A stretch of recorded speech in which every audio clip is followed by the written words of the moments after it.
They said airports were places of arrivals and departures, but to her, it felt more like a battlefield.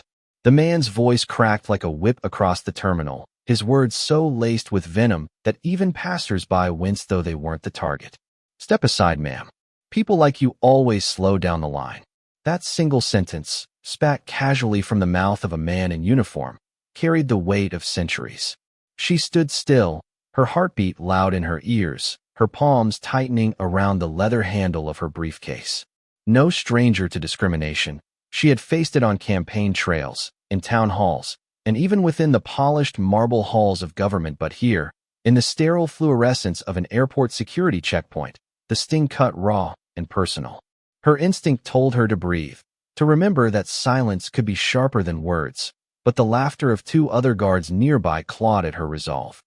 She was a senator, a voice for millions. Yet, in this instant, she was stripped to something smaller in their eyes, a stereotype, a caricature. And that was exactly why she could not remain silent.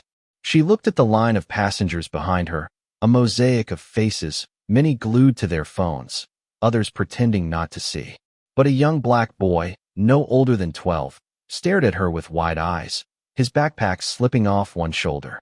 She recognized that gaze, part fear, part hope. Her heart clenched. What she did next would live in his memory longer than any speech she gave in Washington. The guard leaned in, his breath sour with cheap coffee. "I said step aside, unless you enjoy extra screening. You fit the profile, you know what I mean." The words hung heavy, oily, designed to humiliate. He smirked as if expecting compliance. And for a moment, she almost gave it to him. Almost. But then something inside her rose like fire meeting air. She straightened her back, her eyes locking with his, and when she spoke, her voice was measured steel. "You don't know who I am, do you?" He chuckled, a sharp sound that echoed under the vaulted ceiling. "Lady, I don't care who you think you are. Rules are rules. And people like you." He cut himself off, but the damage was already done. His slip was a blade, and he didn't even realize it had drawn blood. A murmur rippled through the line. Someone gasped. The boy's mother, standing a few feet back, whispered something into his ear and pulled him closer. Still, her eyes never left the guard. Neither did his, though his smirk wavered, just slightly, sensing a shift he couldn't name. She reached into her briefcase, not hurried, not slow, but deliberate. The entire line held its breath as she pulled out a leather-bound folder embossed with the seal of the United States Senate. She opened it, revealing her official credentials. The golden lettering caught the sunlight pouring through the glass wall behind them, casting a glow that felt almost divine. Gasps turned into whispers, whispers into silence. The guard's face drained of color, his mouth opening and closing without sound. The boy's eyes widened further, his fear melting into awe. She felt a pang. This moment, unplanned and raw, was more powerful than any campaign ad. This was why she had run for office. For him, for his future, for all those who lived in the shadows of other people's ignorance. The guard swallowed hard, his bravado crumbling. "Senator, I didn't know," he stammered, his earlier arrogance evaporating into stuttered excuses. She held his gaze, unwavering. "And that's the problem," she said quietly, but the words carried like thunder. "You shouldn't need to know my title to show me respect." The silence in the terminal was deafening. Every passenger seemed frozen in the golden light, caught between shame and revelation. Somewhere in the distance, the airport intercom called out a boarding group, but no one moved. The air itself seemed to wait. She closed her folder, the sound sharp, final. Then she leaned slightly closer, not to threaten, but to teach. Every time you reduce someone to the color of their skin, you diminish yourself more than you diminish them. Remember that. The guard's hand, still hovering over the conveyor belt, trembled. His lips parted, but no apology came. It didn't matter. She wasn't here for his apology. She was here to remind every set of eyes watching, especially the boy, that dignity could never be stolen, only surrendered. And she refused to surrender. The line slowly began to move again, but the weight of the moment lingered, heavy and transformative. She placed her belongings on the scanner, walked through the checkpoint with her head high, and didn't look back. But she knew they were still watching. They always watched. And maybe this time, they would remember. She walked down the long corridor of the terminal, her heels clicking against the polished floor, each step echoing louder than it should. People stared, some with admiration, some with guilt, and a few with curiosity they would never voice. But she had learned long ago that eyes followed her everywhere, not because of who she was, but because of what she represented. It was a burden she carried with pride, even when it weighed like stone. The senator's phone buzzed in her pocket. She pulled it out, her screen lighting up with a message from her aide. Your flight is delayed. 10 minutes. Everything else on schedule. She almost laughed. The world had just shifted for a crowd of strangers in a security line, but to the rest of the airport, life moved on as if nothing had happened. That was the strange cruelty of prejudice. Seat could shatter someone's dignity in seconds, and still the day would carry forward without pause. As she approached her gate, she let her mind wander back. Not because she wanted to relive the humiliation, but because moments like this had roots-long roots that reached deep into her childhood, into the soil of struggle, shame, and defiance. She remembered her father's voice, low and firm, telling her at age 9, "You are not less. They will try to convince you otherwise, but you must never, ever believe them." She had believed him then, and she believed him now. But believing did not mean the wounds didn't cut. When she sat down at the gate, she glanced across the room. The boy from the security line was there with his mother. Their eyes met. The boy's mother gave a small, respectful nod, gratitude written across her face. The boy looked down quickly, embarrassed, as children often are when they're caught staring. But his shoulders straightened, as if he had borrowed some of her strength. She smiled softly. If nothing else, today had given him that. Her mind drifted back to college, to the first time she had been stopped and searched by campus police because she looked suspicious. She had been wearing a suit then too, rushing to an academic event. She remembered the humiliation of being pressed against a wall in front of peers, books spilling out of her bag. She remembered the laughter from across the quad, and she remembered how she had swallowed the shame, turned it into fuel, and walked straight into her professor's office afterwards to declare she was going to law school. That night, she had studied until her eyes burned. That night, she made herself a promise. No one would ever control her narrative again. The announcement crackled overhead, calling her flight. She gathered her things, moving with quiet authority. But as she boarded, she couldn't help but wonder if the guard would remember her words, or if he would go home tonight and bury his discomfort under the same arrogance that had fueled his cruelty. She knew change was slow, painfully slow, but sometimes even a crack in a wall was enough for light to slip through. And today, she had forced that crack. On the plane, she settled into her seat, first class as protocol demanded, though it always felt uncomfortable. She did not run for office to sip champagne at 30,000 feet. She ran for office because she was tired of her community being invisible. Still, she accepted the glass of water the flight attendant offered and leaned back, closing her eyes. For a moment, she let herself rest. But rest never lasted long. As the plane ascended, memories flooded again. This time, they took her back to her very first campaign rally, years ago, in a small town where the mayor had warned her, "Don't expect a friendly crowd." She had walked into a room full of skepticism, where her name was mispronounced deliberately, her credentials dismissed, and her presence questioned. And yet, by the end of her speech, people who had folded their arms tight across their chests were leaning forward, listening. By the time she left, an elderly white woman grabbed her hand and whispered, "I don't agree with everything you said, but I can't deny your courage. Maybe that's what we need." That moment had kept her going on days when the hate mail piled higher than the donations. The flight was long, but her thoughts longer. She opened her laptop, drafting notes for a speech she would give the following week on racial justice and systemic reform. She had planned to quote statistics, case studies, cold hard numbers that painted a picture of inequity. But now, after the airport incident, she knew she would add this story not to center herself, but to remind people that prejudice was not a relic of the past. It lived in today's airports, schools, streets, and homes, and it would continue to live there until enough people were unwilling to ignore it. Hours later, the plane touched down. She walked into another airport, another terminal, another world where strangers would see her and form judgments before she opened her mouth. She had grown used to it, but that didn't mean it ever felt right. Her driver, a quiet man with kind eyes, greeted her at the curb. "Rough day, Senator?" he asked gently. She looked at him, debating whether to share the weight she carried. Instead, she simply said, productive, because sometimes survival itself was productivity. That night, in the silence of her hotel room, she replayed the scene again. The sneer, the words, the boy's eyes. She wondered how many people had walked away changed. How many would tell the story to their families tonight? How many would bury it deep, uncomfortable to confront what it revealed about the world they lived in? She could not control that. She could only control her own response. And she had responded with dignity. But part of her ached. Because she was tired. Tired of having to prove her humanity. Tired of carrying the armor of composure while arrows flew. Tired of being both the victim and the educator in moments that should never have happened in the first place. She stared at her reflection in the hotel mirror, the golden scarf still draped over her shoulders. She touched it gently, remembering it had belonged to her grandmother, a woman who had cleaned houses her whole life and never once been treated with the respect she deserved. "I wear this for you," she whispered to the empty room. And somehow, the weight on her chest lifted, just a little. The next morning, her phone exploded with messages.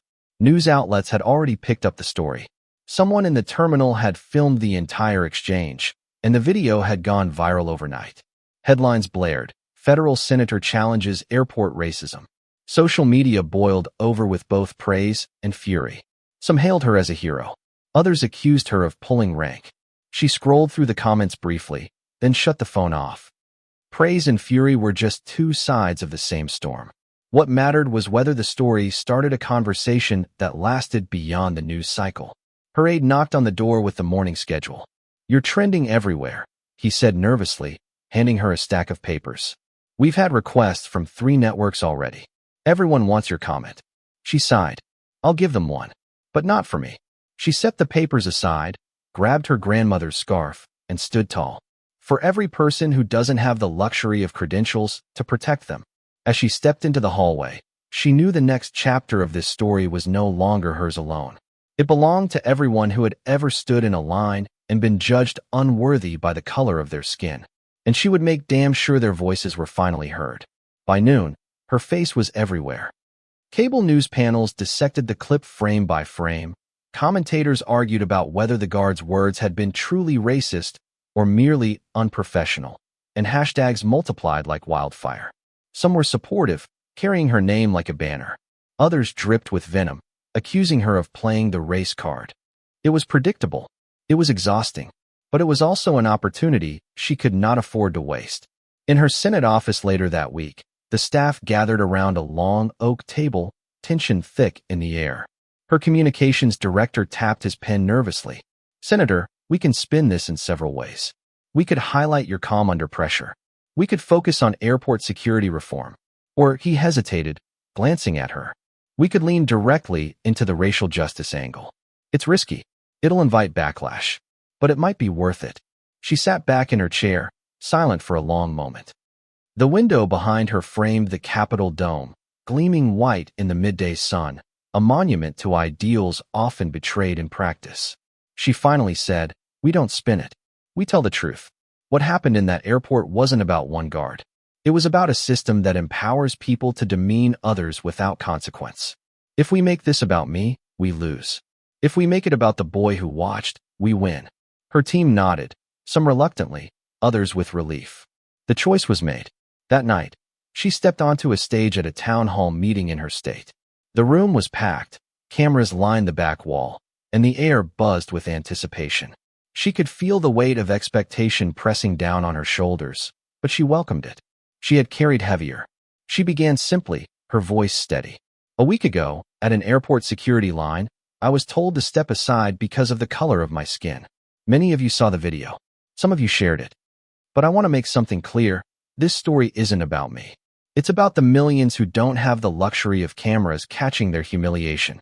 It's about the 12-year-old boy who looked at me that day and wondered if his future would be the same as his present, defined by suspicion and disrespect." The room was silent, hanging on her every word. She continued, weaving the story of her grandmother, her father, her own scars into a tapestry that stretched across generations. She spoke of systemic bias not as an abstract concept, but as a lived reality. She spoke of policies that could change: training reforms, accountability measures, diversity initiatives.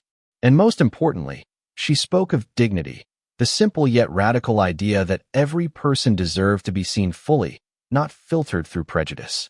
When she finished, the room erupted in applause. Not polite, political applause, but thunderous, human applause that rattled the walls. She smiled faintly, knowing applause was not the goal. Change was. But applause meant people were listening, and listening was the first step. Meanwhile, hundreds of miles away, the guard sat in his modest apartment, the glow of his television washing his pale face. He had watched the video a dozen times, each viewing twisting his stomach tighter. In the clip, his smirk looked uglier than he remembered. His words, replayed endlessly, sounded sharper, crueler. He saw himself through the eyes of millions, and he hated what he saw. His phone had been ringing nonstop reporters, his supervisor, old friends who now avoided using his name in public. Strangers sent messages calling him a monster, a disgrace, a bigot. His world, once steady and small, was unraveling fast. He had always thought of himself as a man doing his job. He had never thought much deeper than that. Now, the mirror forced him to, and he didn't like the reflection staring back. At work, things grew worse. Passengers recognized him. Some shouted insults, others filmed him. The airport administration placed him on leave, pending investigation. He told himself he didn't deserve this. He told himself it was unfair. But late at night, when the noise quieted, another thought crept in. Maybe he did deserve it. Maybe he had been blind to his own cruelty for too long. He remembered his father's words from childhood, offhand remarks about knowing people's place. He remembered laughing along with coworkers when they mocked passengers behind their backs. He remembered how easy it had been to feel superior, to hide behind a badge. And now, stripped of that armor, he felt small, pathetic. For days he avoided the news. But one evening, curiosity won. He pulled up the senator's town hall speech online. He expected anger, accusations. Instead, he heard something else. She was measured, thoughtful, even compassionate. She had every reason to despise him, yet she never mentioned his name. She didn't humiliate him. She used the moment to teach. And that, somehow, hurt more than any insult could have. He closed his laptop and sat in silence for a long time. For the first time in years, he wondered what it would mean to change. Back in Washington, the senator found herself at the center of a storm. Colleagues stopped her in hallways, some offering solidarity, others thinly veiled annoyance that her story had stolen the spotlight. Lobbyists sent letters urging her to focus on real issues instead of identity politics. But she refused to shrink. She had been elected to represent the silenced, not to make the comfortable feel safer. In committee meetings, she raised the issue of accountability in federal security agencies. She pressed for training programs rooted in empathy and awareness, not just procedural checklists. She argued for diverse hiring practices. Some senators rolled their eyes. Others leaned forward, listening. Change was never swift in Washington, but she knew seeds had been planted. The boy from the airport remained on her mind. Weeks later, her office received a handwritten letter from his mother. "You didn't just stand up for yourself that day," the letter read. "You stood up for my son. He hasn't stopped talking about it. He told his teacher he wants to be a senator too. Thank you for showing him what strength looks like." She held the letter in her hands, tears pricking her eyes. In all the chaos, all the interviews, all the debates, this was what mattered. One boy had seen a future wider than the world had tried to give him. That was worth more than headlines. As the months passed, the story faded from the news cycle, as all stories eventually did. But its echoes remained. The senator kept fighting in the halls of Congress. The boy kept studying harder, dreaming bigger. And the guard, quietly, began attending community workshops on bias and empathy, not because anyone forced him to, but because he couldn't shake the senator's words. "You shouldn't need to know my title to show me respect." For him, it started small. He caught himself before repeating jokes at others' expense. He listened more than he spoke. It was not redemption, not yet, but it was a beginning. For her, the fight continued daily. Every speech, every vote, every conversation with constituents was another chance to chip away at walls centuries thick. She knew she might never see the walls fully fall in her lifetime. But she also knew this. Cracks had formed. Light was slipping through. And light, once it entered, was impossible to erase. One evening, months after the incident, she stood again at an airport security line, the familiar beeping of scanners filling the air. She placed her bag on the belt, stepped forward, and braced herself out of habit. But this time, the guard looked her in the eye, nodded respectfully, and said simply, "Welcome, Senator. Safe travels." It was a small gesture, insignificant in the grand scheme. Yet it mattered, because change was rarely dramatic. Change was 1,000 small gestures, repeated until they became the norm. As she walked toward her gate, golden sunlight once again poured through the windows, wrapping her in warmth. She thought of her grandmother's scarf, of her father's lessons, of the boy's letter. She thought of every nameless face still waiting for dignity. And she whispered to herself, as much a prayer as a promise, "We are not done yet." And with that, she kept walking, her steps steady, her purpose unshaken, carrying both the weight of history and the hope of tomorrow in equal measure. The Capitol was restless. The chamber buzzed with arguments, whispers, and the shuffling of papers. But beneath it all there was something heavier, a tension that had been building for months. The senator stood at her desk, her speech folded neatly in her hand. She had delivered countless speeches before, but this one felt different. This one felt like the culmination of every humiliation she had endured, every insult she had swallowed, every scar she had turned into fuel. As the gavel banged, the room quieted. All eyes turned to her. She rose slowly, not for theatrics, but because gravity itself seemed to pull at her. When she spoke, her voice carried not just across the chamber, but across history. "Colleagues, today we are not here to debate abstract policy.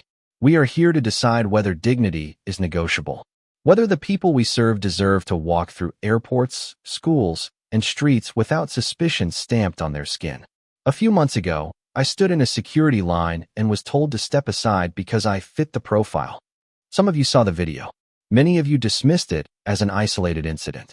But for millions of Americans, it was not isolated. It was daily life. She paused, letting the silence work.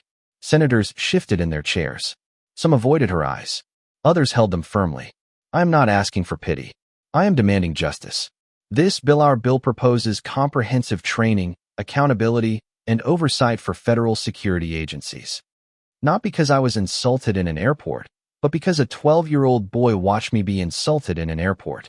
And that boy deserves a future where his worth is never questioned by the uniform standing in front of him. Her words rang out, sharp and unyielding.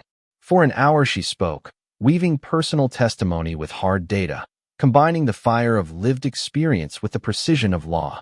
She spoke of her grandmother, who scrubbed floors in houses that would never welcome her as a guest. She spoke of her father, who was denied promotions despite his brilliance.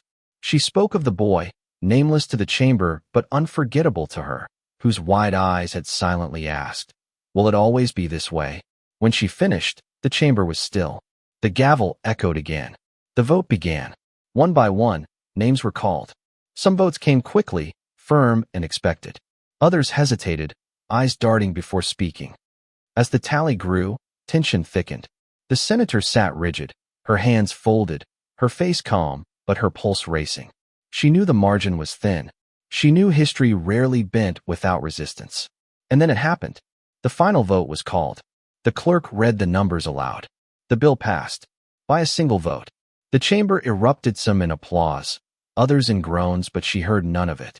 Her eyes closed, a single tear slipping free, not from weakness but from release. The walls had not fallen, but a door had opened. Outside, the world reacted instantly. Headlines screamed. Social media exploded. Supporters cheered. Critics raged. But she remained steady. She had not fought for headlines. She had fought for change. That evening, as she left the Capitol, she found herself once again beneath the golden glow of the setting sun. The light fell across the marble steps, bathing everything in warmth. And there, at the bottom of the steps, stood the boy and his mother. She froze, surprised. The mother smiled, holding out a hand. "We wanted to thank you in person." The boy looked up at her, his eyes no longer wide with fear, but bright with something else: hope, determination, maybe even ambition. "I watched the vote," he said shyly. "I want to do what you do one day." Her chest tightened, not with pain, but with pride. She knelt, meeting him at eye level. "You already started," she said softly. "The moment you believed you could." He grinned, and in that grin she saw a future worth fighting for. Weeks later, the guard, the same one whose sneer had ignited this fire, sat in the back row of a community forum. He had avoided attention, slipping quietly into the room, but he couldn't stay away. The senator was speaking that night, not as a politician, but as a neighbor. He listened as she spoke about empathy, about accountability, about the small daily choices that built or broke communities. Her words pierced him, not because they condemned, but because they offered a path forward. After the event, as the crowd dispersed, he lingered. She noticed him. Their eyes met. For a moment, the memory of that day in the airport hung heavy between them. He opened his mouth, struggling for words. Finally, he managed, "I was wrong. I'm sorry." She studied him, measuring the weight of his sincerity. Then she nodded. Change doesn't start with apologies. It starts with what you do next. He swallowed hard, nodding back.